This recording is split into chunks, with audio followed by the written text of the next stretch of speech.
Il est presque 8h30. Bretagne 5, l'invité du 7-9.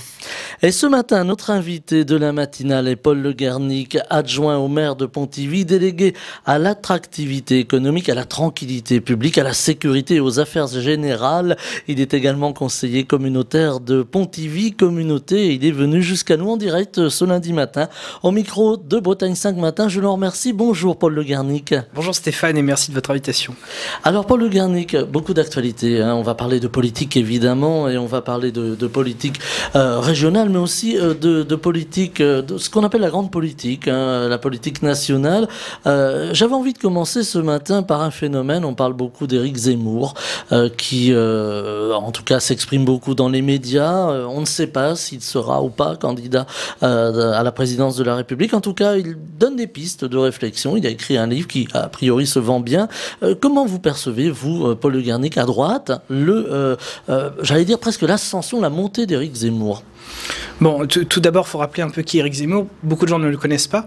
Donc, c'est un journaliste de droite, éditorialiste, qui travaillait au Figaro Magazine et aussi à CNews. Donc, c'est comme ça qu'on l'a connu. Donc, effectivement, il prend des positions de droite. Bon, ça n'est pas très étonnant sur le principe. Il y a beaucoup d'hommes politiques qui sont arrivés à la politique par le journalisme, Clémenceau, des gens... voilà, c'est quelque chose d'assez classique, je pense, dans l'histoire française. Aujourd'hui, il n'est pas candidat. Il fait son rôle de polémiste pour avancer ses pions et faire avancer ses idées. Et je pense que le rôle qu'il a pris aujourd'hui s'explique en grande partie aussi par l'évolution du discours du centre et de la droite. Je réécoutais récemment le discours des États généraux de l'UDF, donc du centre, d'accord, de l'UDF en 1990. Donc l'UDF en 1990, c'est Valéry Giscard d'Estaing, c'est Simone Veil, c'est François Bayrou, ces gens comme ça. Et bien, le discours de clôture par Valéry Giscard d'Estaing à cette époque-là, c'était « La France n'est pas un pays d'immigration ». Et nous devons nous donner les moyens légaux et réglementaires d'atteindre l'immigration zéro. Bon, ça c'était le centre il y a 30 ans. Bon, eh bien, ce discours s'est étiolé pour tout un tas de raisons qui regardent les élus. Ils ont eu un discours beaucoup plus modéré en suivant la gauche d'une certaine façon sur l'immigration. Et puis, dans l'autre sens, eh bien, le flux migratoire a beaucoup grossi depuis les années 90. Et donc, pris un peu en ciseaux, je pense qu'il y a beaucoup de gens qui se souviennent de ce que leur promettait à un moment le centre et la droite et qui voient l'état actuel et qui se disent, bah, finalement, il n'y a plus que la radicalité dans les journalistes qui reprend ce discours qui nous plaisait il y a un certain temps. Voilà. Est-ce que ça vous inquiète à droite que Zemmour monte? Parce qu'on dit qu'il commence à drainer autour de lui pas mal de monde. Alors on pense aux jeunes qui vont vers Zemmour. Ça peut être un petit peu surprenant, mais on le voit aussi à l'extrême droite, puisque Madame Le Pen s'inquiète quand même aussi de cette montée d'Éric Zemmour. Est-ce que pour vous, Paul Le Guernic, ça peut rebattre les cartes du paysage politique, un petit peu comme quelque chose qu'on n'attendait pas finalement?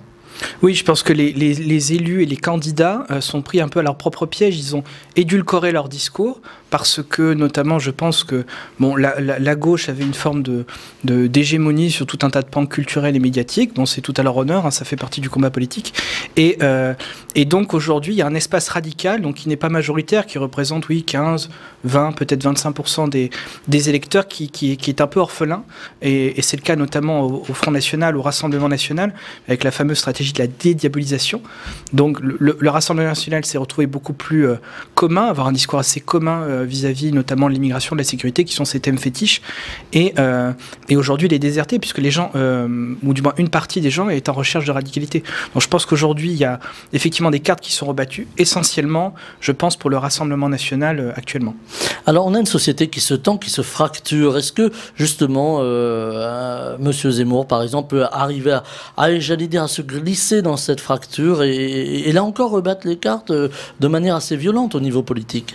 Je pense que sur la fracture de la société française, il faut être prudent, parce que quand on regarde un peu sur le temps long, il y a eu des fractures beaucoup plus importantes, je crois, même dans l'histoire récente, depuis la guerre, l'immédiate après-guerre, la guerre d'Algérie, le communisme, le bloc de l'Est. Bon, il y a eu des fractures, je pense, beaucoup plus dures dans la société française. Donc voilà, je pense que chaque époque a son lot de questions. Aujourd'hui, la question migratoire est importante et Zemmour, je pense, en profite. Mais parce que je pense qu'il y a une démission, moi, dans le discours, c'est-à-dire que beaucoup de gens ont arrêté de parler de ces sujets, que ce soit au centre, je l'ai dit tout à l'heure, en évoquant le discours des années 90, à droite, je l'ai dit avec le Front National, pour la droite nationaliste, mais aussi à gauche et puis à la droite plus classique. Donc voilà, la nature ayant horreur du vide, eh bien, je vais vous dire, la personne la plus convenue, c'est-à-dire un éditorialiste d'un journal de la droite bourgeoise, eh bien, prend une importance considérable parce que du vide lui a été laissé. Alors, il y a les élections qui se profilent. Alors, on va quitter là M. Zemmour, mais il y a les élections qui se profilent, élections présidentielles, élections législatives. On voit là aussi que, bien, on est un peu à la peine sur les différents partis. Alors, on va parler de la droite, hein, puisque vous en êtes représentant ce matin à l'antenne de Bretagne 5, mais on voit la gauche, hein, qui a du mal à se réunir. Alors, on a poussé un peu Madame Hidalgo, voilà, pour se présenter, mais la gauche n'est pas unie. On voit l'extrême gauche, hein, avec la France insoumise, qui est en hors de bataille et qui se défend plutôt bien. Je reviens pas sur la droite et M. Zemmour, ou en tout cas l'extrême droite, M. Zemmour ou Mme Le Pen. Et puis à droite, on a l'impression aussi qu'on se cherche. Alors on a du mal à trouver le ou la candidate. Alors il y a plusieurs prétendants, prétendantes. Vous avez fait un choix, vous, Paul Le Garnic?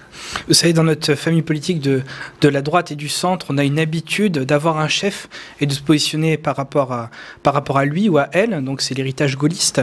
Et aujourd'hui, je crois que nous n'avons pas ce chef et ce meneur naturel. C'est pour ça que nous sommes en plein désarroi finalement.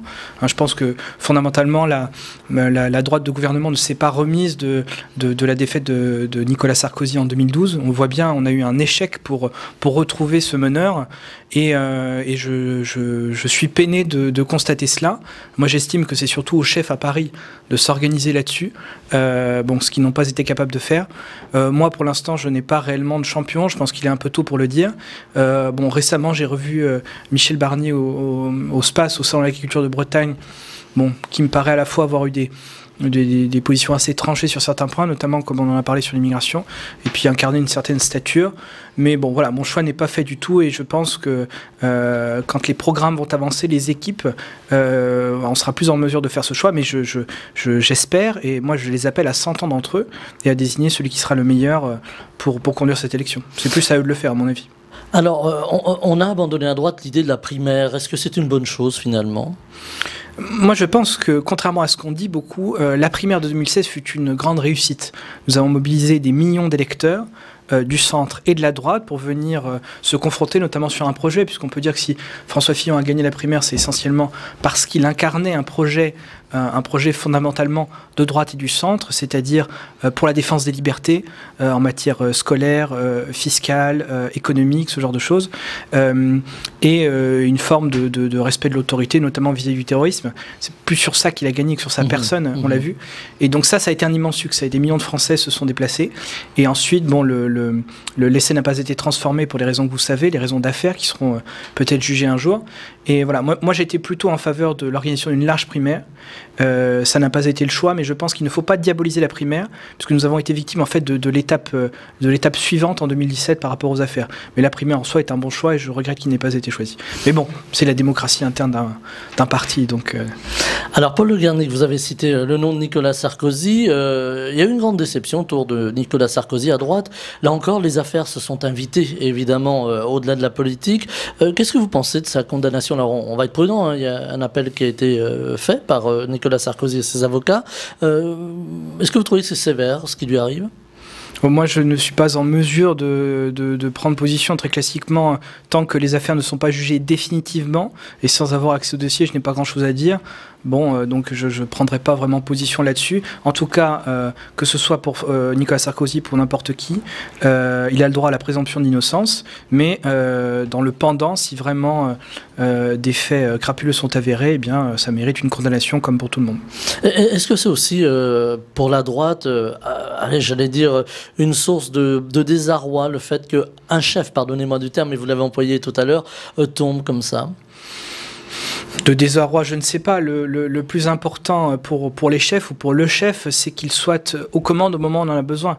Après, parce que maintenant ça va faire 10 ans que Nicolas Sarkozy a quitté le pouvoir, ça reste un sujet peut-être d'attachement personnel pour certains militants, mais ça n'est plus un sujet éminemment politique, comme le fait d'avoir un chef pour mener une bataille électorale.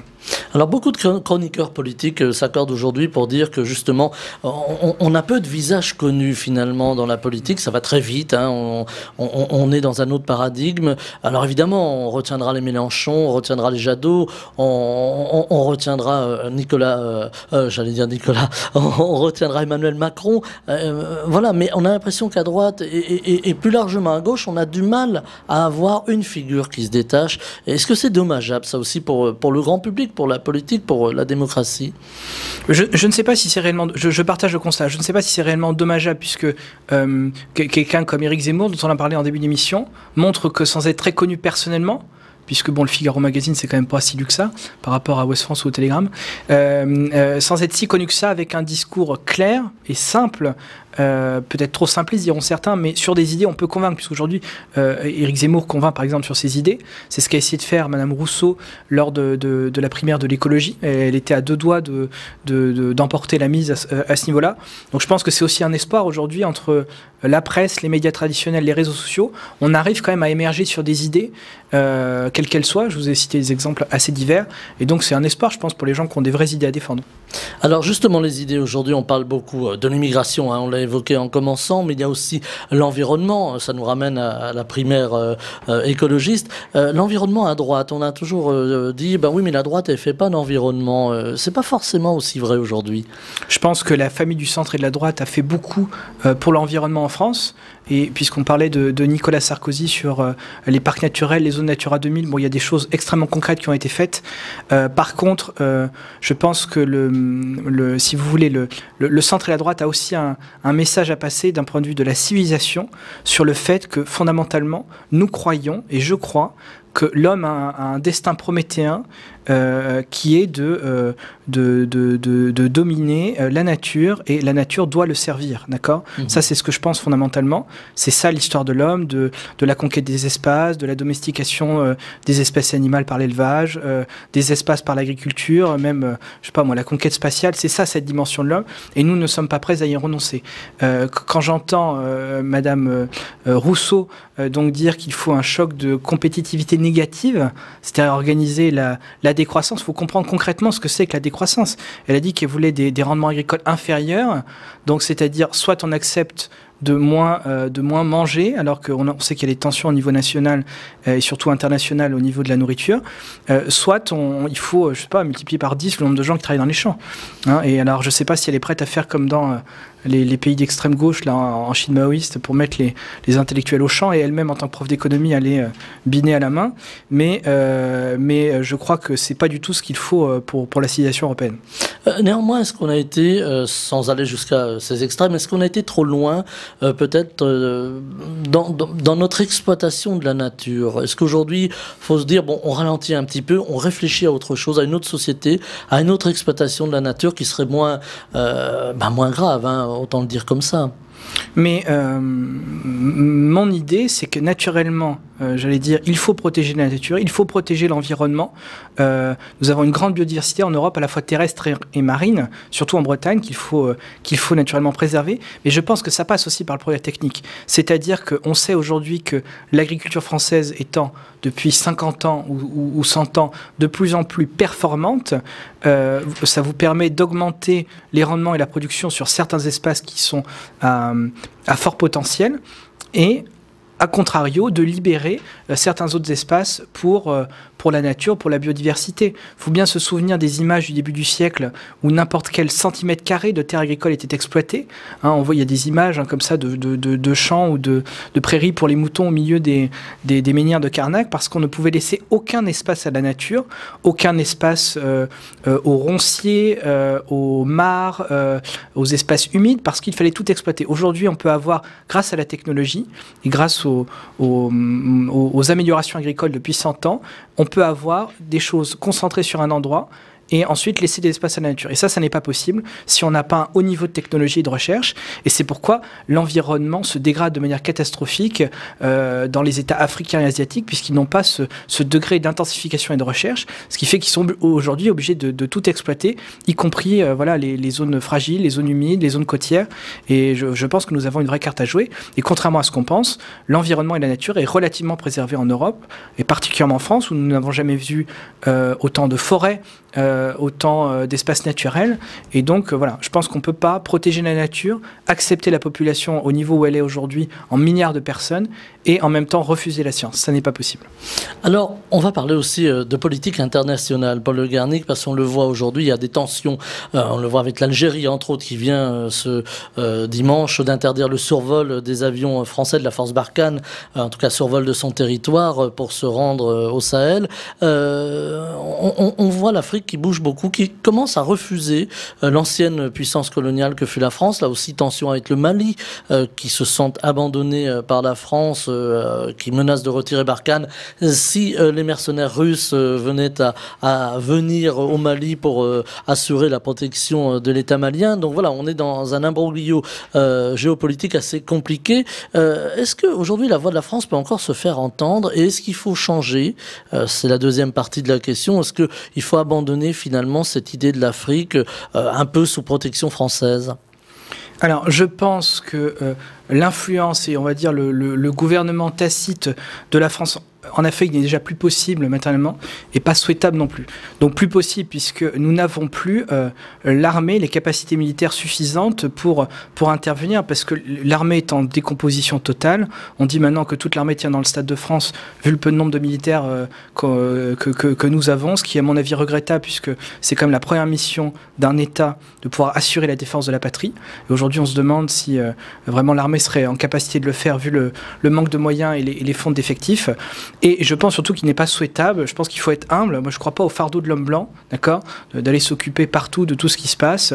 Je pense que c'est aux Africains de se gouverner eux-mêmes en Afrique. Ce ne sont pas spécialement nos affaires. Je pense en particulier que l'histoire récente montre que quand nous intervenons dans une sorte de croisade idéologique, que ce soit en Libye, donc au Mali plus récemment, en Irak, en Afghanistan, je ne suis pas sûr qu'on apporte vraiment des solutions. Il ne faut pas oublier que l'intervention militaire américaine en Irak, en tout, et vu les troubles que ça a causé, ça a fait pas loin d'un demi-million de morts, d'accord ? Donc on a du mal aussi à comprendre l'intérêt qu'on a à faire ça. La Libye est en déconfiture totale, c'est devenu une passoire migratoire inédite, le niveau de développement s'est effondré à la suite de l'intervention, et au Mali, j'ai bien peur qu'on aboutisse à la même situation, c'est-à-dire qu'on est enlisé. Alors c'est l'armée française, il faut lui reconnaître de bien faire son travail, de bien se comporter. C'est aussi un bon terrain d'entraînement pour elle. Elle répond aux objectifs qui lui sont donnés par les hommes politiques. C'est son travail. Mais moi, je suis favorable à un non-interventionnisme. Je pense qu'il y a une Union africaine, c'est à eux de se prendre en main. Et je crois aussi que nous faisons plus de mal que de bien. C'est-à-dire que la situation est dégradée au Mali parce que la Libye a été démantelée, pour ainsi dire, et que les Occidentaux ont armé des islamistes en Libye, qui aujourd'hui se sont retrouvés au Mali. Donc je pense qu'il faut être humble et se dire qu'on aurait peut-être mieux fait de rester chez nous. Alors, d'aucuns diront que dans l'affaire, finalement, la Chine et la Russie posent leurs pions. Là aussi, est-ce qu'il faut être vigilant, la coopération avec les autres pays ? Mais la Russie et la Chine n'ont pas la même histoire que nous en Afrique, donc ils ont des besoins, notamment en matières premières, donc ils avancent leurs pions, mais je crois qu'il est nécessaire aussi pour l'Afrique. L'Afrique est un grand continent qui est extrêmement riche, un continent béni des dieux, on dit, puisque on dit qu'en Afrique on plante un bâton, il pousse un arbre, hein, parce qu'il y a des conditions agricoles magnifiques, un sous-sol extrêmement riche, mais il va falloir aussi des capitaux, des savoir-faire, des équipes pour exploiter tout cela. Donc je pense qu'il n'est pas dans l'intérêt de l'Afrique de refuser tout ce qui vient de l'extérieur. Mais voilà, il ne s'agit pas, je ne crois pas qu'il y ait d'armée russe ou d'armée chinoise qui soit en train d'occuper un pays ou de soutenir tel ou tel gouvernement. Donc qu'il y ait une coopération économique, scientifique, technique, tout ce qu'on veut, et d'ingénierie, je trouve ça souhaitable. Et pourquoi pas les Russes, les Chinois, il y a bien des Russes et des Chinois qui investissent en France aussi. Mais voilà, je pense que ce qui serait dangereux, c'est s'il y avait tentative de mainmise militaire, comme nous on a pu le faire par le passé, et comme on continue un peu à le faire malgré tout. Alors sur l'Algérie, on dit que cette page de la puissance coloniale que fut la France a du mal à se refermer. il y a encore beaucoup de tensions, là, ces tensions de ce week-end, toujours et encore. Est-ce que c'est une perte d'influence de la France, d'influence, alors là, j'allais dire plutôt géostratégique? Eh bien, il faut comprendre qu'historiquement, c'est la France qui a fait l'Algérie, puisque les territoires qui regroupent actuellement l'Algérie n'ont jamais été unis que sous différents dominateurs, notamment sur la fin les Ottomans, puis la France qui a unifié ce territoire autour de la ville d'Alger, après la conquête. Voilà, donc la France a eu un rôle en Algérie. Il y a eu beaucoup de Français d'Algérie aussi, qui ont vécu comme un traumatisme 1962 et le fait de devoir quitter leur patrie. Bon, mais aujourd'hui, voilà, c'est les Algériens qui ont pris les Arabes et les Berbères d'Algérie qui ont pris le contrôle de leur pays dans une guerre d'indépendance. Voilà, je crois que nous devons avoir des rapports sans doute cordiaux et de réciprocité entre deux États riverains de la Méditerranée, mais nous n'avons pas à faire plus que cela. Donc je pense que c'est encore une fois sans doute aux Algériens de contrôler la partie qui leur revient légitimement. Alors quand on parle de la présidentielle en France, on parle aussi de la France à l'étranger, ce qu'on vient de faire à l'instant, Paul Le Guernic. Et il y a eu aussi cette affaire des sous-marins, alors qui a bien empoisonné les relations entre les alliés. Alors on pense à l'Australie, on pense évidemment à la Grande-Bretagne ou encore les États-Unis. D'aucuns ont dit qu'il faut sortir du commandement intégré de l'OTAN. Est-ce que pour vous c'est la condition sine qua non, ou est-ce qu'il faut là aussi revoir les règles ? Moi, je pense que la position gaulliste historique vis-à-vis du commandement intégré de l'OTAN, d'avoir une certaine distance pour conserver une indépendance au plan diplomatique et militaire, était une position raisonnable. Bon, je ne sais pas du reste si ça aurait eu une grande influence sur ce coup de poignard dans le dos qui nous a été mis quand même par l'entente américaine et puis australienne, mais sur la question du commandement intégré de l'OTAN, je ne pense pas que ce soit nécessaire, et de toute façon nous n'avons plus les moyens de nous projeter de la sorte. Il faut que soit que la France revoie ses ambitions militaires, soit qu'elle abaisse ses ambitions militaires au niveau des moyens qu'elle lui donne, et aujourd'hui ils sont assez faibles. L'Europe est une porte de sortie militaire, on parle beaucoup de la force européenne, la force militaire européenne. Je suis extrêmement favorable à l'idée que l'avenir et la force de l'Europe sera dans la concrétisation d'une vraie civilisation européenne, d'accord, et à ce moment-là, cette vraie civilisation structurée pour l'avenir doit avoir les attributs de la puissance démographique et économique qu'elle représente. Et je pense que la défense au niveau de l'Europe est nécessaire, effectivement. Mais les grands conflits que l'Europe a pu subir, mais sur un temps très long, ont parfois nécessité des alliances militaires entre des pays très divers. Et je crois qu'on est encore capable de le faire. Et ça me paraîtrait plus judicieux de s'appuyer sur nos voisins allemands, italiens, espagnols, chacun dans leur domaine de compétences, et même britanniques, plutôt que de devoir regarder du côté de la Turquie ou des États-Unis à cause ou grâce à l'OTAN. Paul Le Guernic, il nous reste 5 petites minutes à peine. J'aurais voulu aussi qu'on parle des problèmes des Français aujourd'hui. Aujourd'hui, on parle beaucoup de précarité de pouvoir d'achat, de précarité énergétique avec ces augmentations qui n'en finissent plus du gaz, de l'électricité, à un tel point qu'aujourd'hui, on a des gens qui se demandent comment ils vont payer leur énergie, leur électricité. Et est-ce que là aussi, il va falloir, alors là, ça nous amène presque sur les législatives, imaginer quelque chose pour endiguer ces hausses et faire en sorte que les gens puissent vivre? Mais la question, à mon avis, ce n'est pas comment faire pour payer. La question, c'est pourquoi est-ce qu'on est obligé de payer tant et tant. Et la réalité, c'est que l'augmentation du prix de l'électricité, tout le monde sait d'où elle vient, d'accord? Elle vient de l'acharnement du gouvernement actuel à la suite du gouvernement précédent dirigé par François Hollande, de vouloir s'aborder le nucléaire français, d'accord? Ils ont fermé Fessenheim, ils ont annoncé qu'ils allaient fermer tout un tas de centrales qui pourraient continuer encore 30 ans dans de bonnes conditions d'existence. Aujourd'hui, l'électricité nucléaire est la meilleure marché et la plus sûre, d'accord, en termes de nombre de morts par kilowattheure produit. Et en voulant réduire cela pour des chimères d'éoliennes extrêmement coûteuses, puisqu'il faut bien avoir conscience des chiffres. Le développement de l'éolien et du solaire, d'accord, on estime que c'est des engagements à entre 150 et 200 milliards pour les 20 prochaines années, parce que l'État,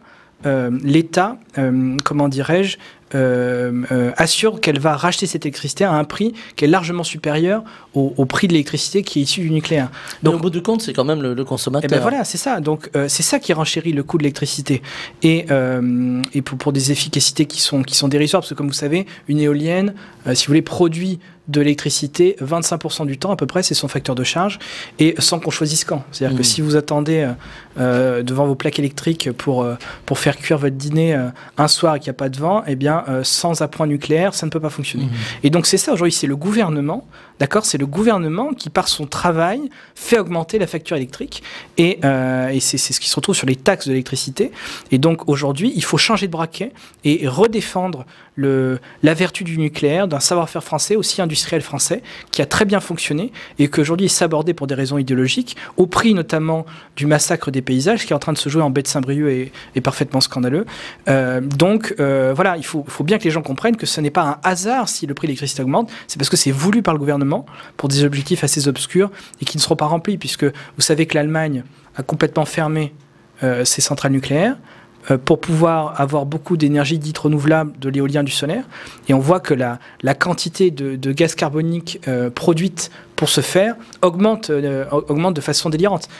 Parce que l'éolien et le solaire n'étant pas pilotables, on ne commande pas ni éole ni hélios, donc on ne sait pas quand il y a du vent ou quand il y a du soleil. Et donc vous devez avoir des formes d'énergie pilotable. Donc si ce n'est pas du nucléaire, ça peut être que du charbon, du gaz, voilà, ou de l'hydroélectrique. Et donc c'est un échec complet. Regardez ce qui se passe en Allemagne. C'est le chemin que nous prenons, une électricité très chère, beaucoup de production de carbone et en plus pour la France, s'aborder un savoir-faire précis. Alors il nous reste à peine 2 minutes. Je le disais en commençant, vous êtes adjoint au maire de Pontivy, Paul Le Guernic, à l'attractivité économique, la tranquillité publique, la sécurité et aux affaires générales. La sécurité, on en parle beaucoup ici, même en Bretagne, avec tous ces trafics de drogue qui sont démantelés, qui touchent plus seulement les grandes villes comme Rennes, Brest ou encore Nantes. C'est également les villes de Centre-Bretagne, on pense à Ploërmel. Est-ce qu'il va falloir agir vite? Allez, vous avez 2 minutes, Paul Le Guernic. Bon, agir vite, je pense que c'est un problème extrêmement complexe. Aujourd'hui, je pense que le travail et les moyens en termes de sécurité, de tranquillité publique, nombre de gendarmes, nombre de policiers municipaux sont là. Si les villes comme nous, on est obligé de le faire à Pontivy, et les autres villes le font de la même manière, augmentent leur nombre de policiers municipaux, augmentent leur nombre de caméras, c'est parce que les moyens de l'État ne sont plus au rendez-vous. Pourquoi? Pas à cause du nombre de gendarmes vraiment, mais parce qu'il n'y a plus de réponse pénale et juridique, d'accord. Les gens qui sont attrapés parfois 15 fois, 20 fois, 30 fois sont encore dehors, et c'est ces gens-là, moi sur Pontivy, j'ai peut-être une demi-douzaine ou une douzaine de personnes qui monopolisent, on va dire, un tiers ou la moitié du temps de la gendarmerie. Donc je pense que le problème, il n'est pas forcément dans le nombre de gendarmes, le moyen ou la réponse qu'on veut donner, il est dans la suite juridique, judiciaire qui est donnée, qui aujourd'hui est parfaitement laxiste. Alors, un dernier mot, Paul Le Guernic, avant de nous quitter, car il est déjà l'heure. J'ai prononcé le mot législative, ça me brûle les lèvres, vous serez candidat? Eh bien, je reçois beaucoup de sollicitations et je vous remercie pour votre sollicitation également. On me pose beaucoup la question. Je pense que notre circonscription, 3e circonscription du Morbihan, donc de Pontivy jusqu'à Elvin, une circonscription rurale, axé sur la Bretagne intérieure, mais aussi aux portes de Vannes, a été un peu délaissé, puisque je pense que le plus important, c'est d'avoir quand même un député qui vous représente. Bon, les gens me demandent encore qui est leur député à Pontivy, parce que bon, le travail, je pense, n'a pas été forcément fait. Et bon, la question se posera en temps utile. Je pense que de la même manière que vous parliez au niveau national, pour la présidentielle, je pense qu'au niveau local, il faut que nous trouvions la bonne formule d'union entre les 3 blocs nécessaires, à mon avis, la droite, le centre et les indépendants et les régionalistes. Je pense qu'il faut qu'on arrive à tous se mettre d'accord pour présenter les bons candidats. Et bon, si jamais ça se porte sur moi, je le ferai avec plaisir. Mais pour l'instant, c'est en discussion. Nous allons voir. Je suis peut-être pas le seul, mais voilà, il faudra bien faire quelque chose pour que le Centre-Bretagne soit représenté, justement, et ce qui n'est pas forcément le cas aujourd'hui. Voilà, vous n'êtes pas fermé, comme l'on dit. Merci beaucoup, Paul Le Guernic, d'avoir été avec nous ce matin. Je rappelle que vous êtes adjoint au maire de Pontivy, délégué à l'attractivité économique, à la tranquillité publique, à la sécurité et aux affaires générales. Vous êtes également conseiller communautaire de Pontivy Communauté. Vous êtes venu en direct ce matin au micro de la matinale de Bon Matin. Je vous en remercie. Je vous souhaite une très belle journée.